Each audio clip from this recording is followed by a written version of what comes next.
Welcome back to Preservation Travels with Laine and Kevin here at our Restoration Nation. Today, I'm going to take you inside my favorite house.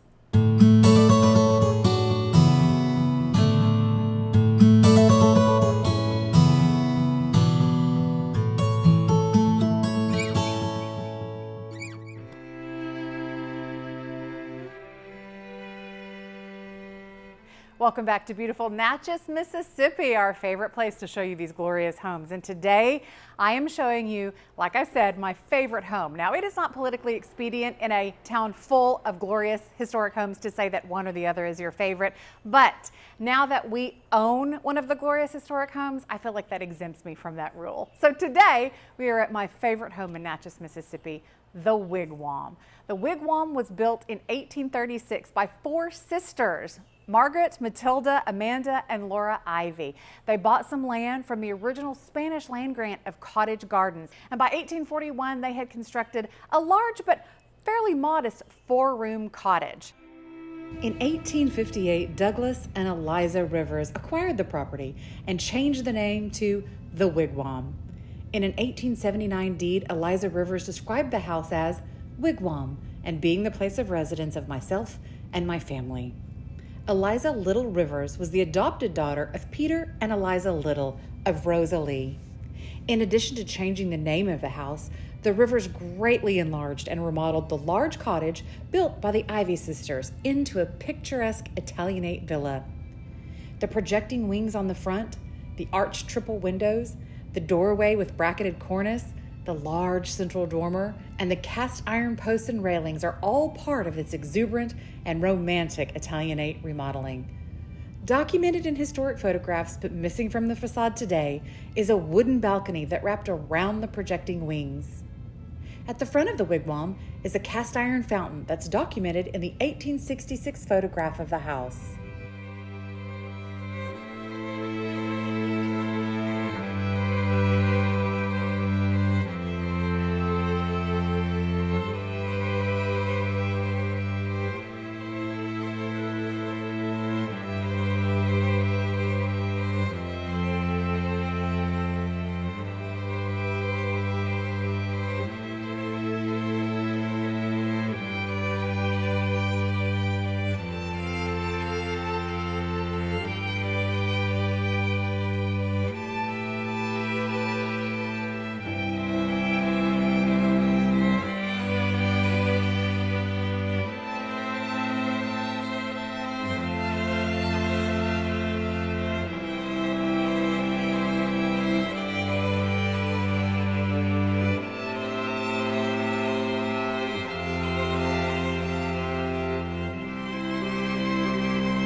So now that you've seen this one-of-a-kind exterior, let's go inside and take an architectural history tour of this Italianate masterpiece. Bonjour et bienvenue, mes amis. This video is brought to you by Lingoda. Kevin and I have always wanted to travel in France, but we don't want to travel with a tour group. We want to travel alone, independently. And to do that, we need to be able to speak French, at least well enough to get by. That's why we decided to use Lingoda. There are lots of language learning apps out there, but that wasn't working for us. Lingoda is an online language learning school, and that has made the process so much easier. Lingoda has different learning plans for different people. If you're a social learner, you can do a class with up to 5 students per class. You can choose 5, 12, 20, or 40 classes per month. You pay every 4 weeks from $10 per class, and it can be changed or canceled at any time. Now, for individual learners, you can do a one-on-one class. You again choose 5, 12, 20, or 40 classes per month. You pay every 4 weeks from $20 per class. And again, it can be changed or canceled at any time. Lingoda has live online classes 24/7, so you can learn at your own pace on your own time. Learn your dream language anytime, anywhere. En español tenemos un problema, ¿sabes? Lingoda has two ways to learn. You can learn in group classes or with one-on-one instruction. When you sign up for your 7-day free trial, you can choose your way to learn. You can either get 3 group classes or one-on-one session with an instructor. So to take advantage of this amazing learning opportunity at a discounted rate, use promo code RESTORATION30, 30% off your first month.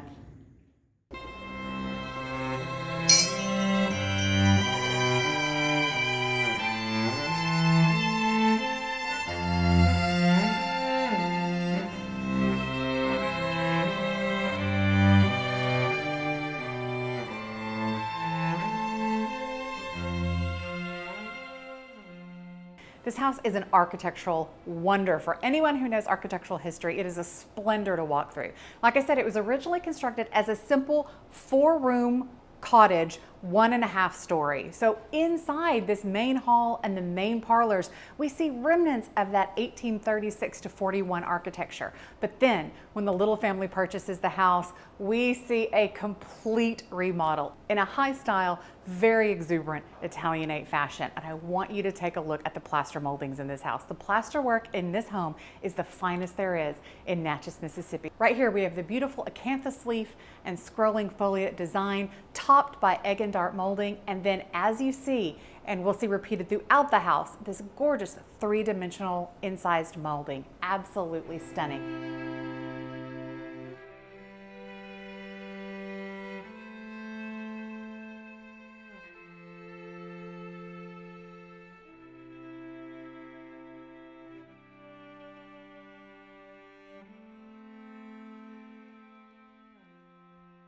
And I'm always showing you original gasoliers, always. But what I've never shown you is a functioning original gasolier. The Wigwam has not 1, but 2 of its original gasoliers that are today burning gas. Absolutely a treasure.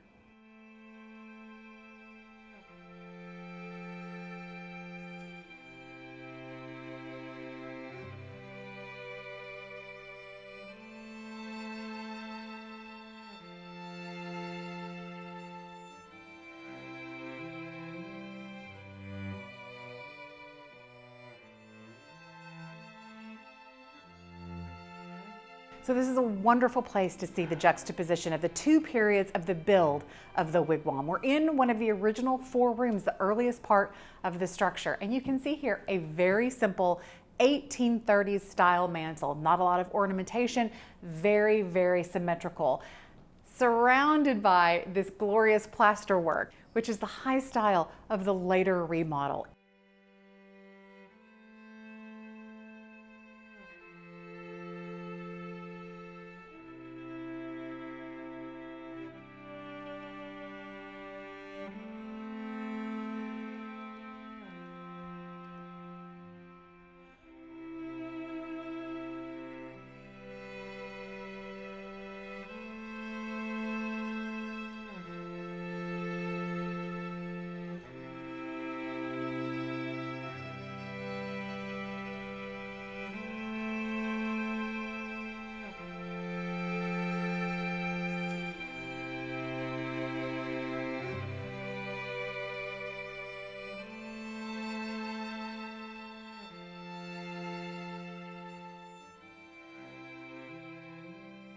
In this room, we also have a pair of original bifold doors. These are a much earlier style than we would normally see in an 1870s period home when the remodel was completed. So the bifold doors were retained as part of the early architecture as all of the decorative elements were added around it in its remodel.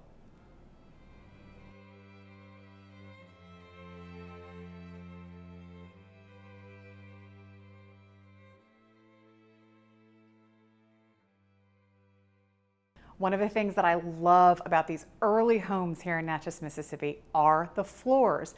We can almost perfectly date the home's construction period because of what kind of wood is used in the construction. Early homes have poplar. Then slightly after that, we started using cypress. And in this 1830s section of the wigwam, in fact, we have cypress flooring. Something else you'll see, this is before the first lumber mill comes to Natchez. We don't get a lumber mill here until the mid-1850s. So all of these boards are hand cut, hence their irregular widths. Something else to remember, we don't think like this these days, but these floors were probably never meant to be seen. They were more than likely either carpeted or had an oilcloth from the very beginning, so they didn't cut them to be regular, to be aesthetically pleasing. That didn't happen until much later. You go into the addition at the wigwam and you're going to see pine flooring. Pine flooring came in at almost exactly 1850. You see even long lengths of beautiful heart pine floors.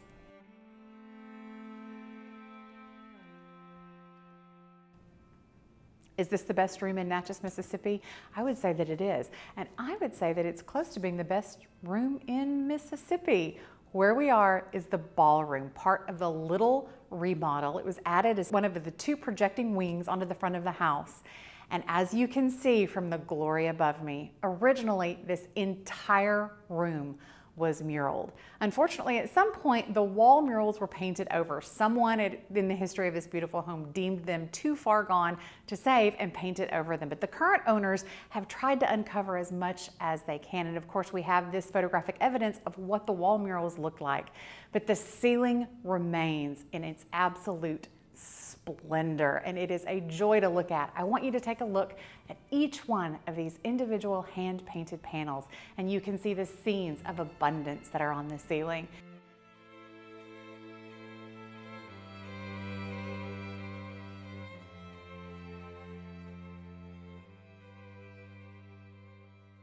Coming down from the muraled ceiling, we see this beautiful concaved cornice work. It is at least a 14-piece installation, and you have the 3-dimensional plasterwork sitting right at the cornice. Absolutely stunning. Now I want you to look at this mantle. Very different from what we see in the early part of the house. This is a high-style Carrara marble mantelpiece that would have been completely indicative of the period of the remodel.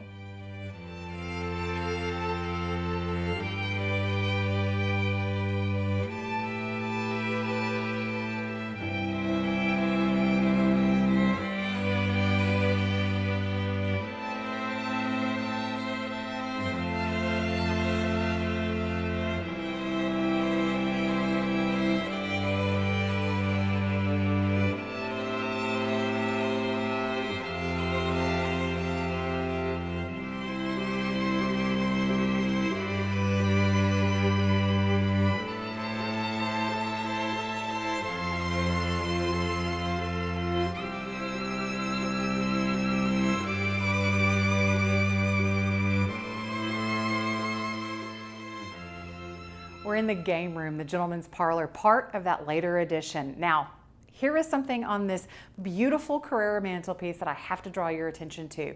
This home was occupied by the Union troops during the American Civil War. Where the wigwam sits is part of the land that was encompassed by Fort McPherson. Fort McPherson encompassed land that had the burn, Arley, cottage gardens, and the wigwam. And so all of those homes were inside the fort during the American Civil War. And we can see here that the Union officers certainly enjoyed the hospitality of the wigwam during the war.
We've talked about the incredible plasterwork that is here in the Wigwam, and I wanted to draw your attention to this incredible half medallion over the door. This is the dining room. It would have always been the dining room and served that purpose, and we see that theme in this plaster medallion. You'll see in the very center we have a sheaf of wheat and grapes signifying abundance. I love that. Now, look at this Carrara marble mantelpiece and remember that we're standing in one of the 4 original 1830s rooms in this property. This mantelpiece is not original to this room. It would have been part of the later remodel. The original mantelpiece now lives in the kitchen.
Well, I know a lot of you have to be wondering, why is this house called the Wigwam? Which, of course, a wigwam is a traditional indigenous dwelling place. Well, it wasn't always called the Wigwam. When the Ivy sisters had the house in the 1830s, they called it Riverview Estates because at that time you could in fact see the river from here. But when the Little family bought it and began their restoration, they found so many indigenous artifacts on the land, which is a mound. They decided to rename it for a dwelling place for the indigenous people of the area. So today it retains the name the Wigwam.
Well, normally we do our so long farewell outside the exterior of a beautiful home, but I had to bring you back inside this incredible one-of-a-kind space one more time. Really, I just wanted to see the ballroom again.